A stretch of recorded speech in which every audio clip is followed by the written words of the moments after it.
Hello guys and welcome to Recently Seen. Today we're taking a look at the latest movie in what is easily the longest running superhero movie franchise of them all. That's right, we're talking about X-Men Apocalypse.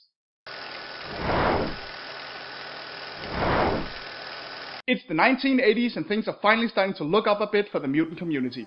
Charles Xavier's school is actually doing very well, and while there's certainly still fear of mutants, it's a lot less explosive than it used to be. But that's when an ancient being named Sabanur or Apocalypse, also known as the First Mutant, awakens from thousands of years of hibernation. Displeased with the state of the world, he empowers a group of mutants to turn them into his horsemen of the apocalypse and sets out to reconquer the world. It is now up to the X-Men to stop him before it can get that far.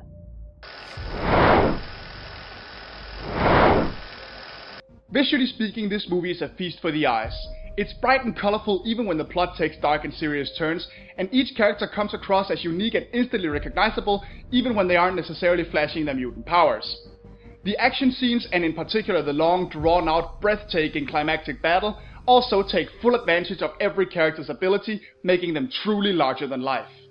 And speaking of characters, we certainly get a large variety. There are a lot of mutants in this movie, and while you could argue that it plays things a little safe by sticking with mutants that most people already know, the sheer size of the cast really makes the world feel much bigger than just Xavier's school alone.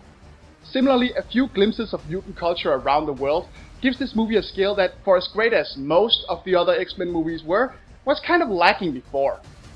Oh, and there's not a finger to be put on most actors' performances as their respective characters. For the most part, they really managed to make them feel just right. Oh, and Quicksilver absolutely steals the show every time he's on screen, but that should surprise no one. Story-wise though, Apocalypse is a fair bit weaker than both First Class and Days of Future Past. This basically boils down to there not being much plot outside of Apocalypse showing up, being a bad person, and everybody gathering to beat him up together.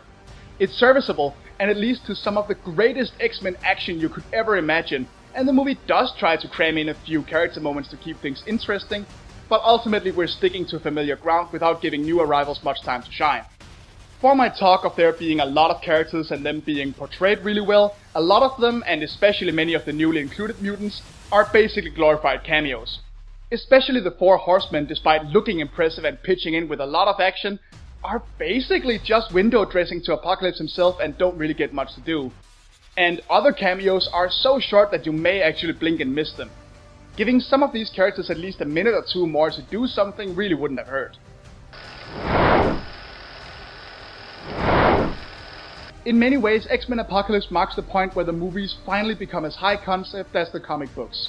While the last two movies were great and had stunning visuals, they still seem to keep things somewhat grounded. Apocalypse, however, gives that idea the finger, and goes all out with the visuals and the madness, truly showing us how awe-inspiring and how terrifying a mutant population such as this could actually be. Unfortunately, the story is still rather weak when you really get down to it. If only the secondary characters had a little more to do and the pre-established characters could struggle with something new for a change, this movie would be near perfect. But as it is a beautiful and thrilling theater experience, and I highly recommend it for that. I just kinda hope for an extended cut somewhere down the line. This has been Recently Seen, and I will see you guys next time.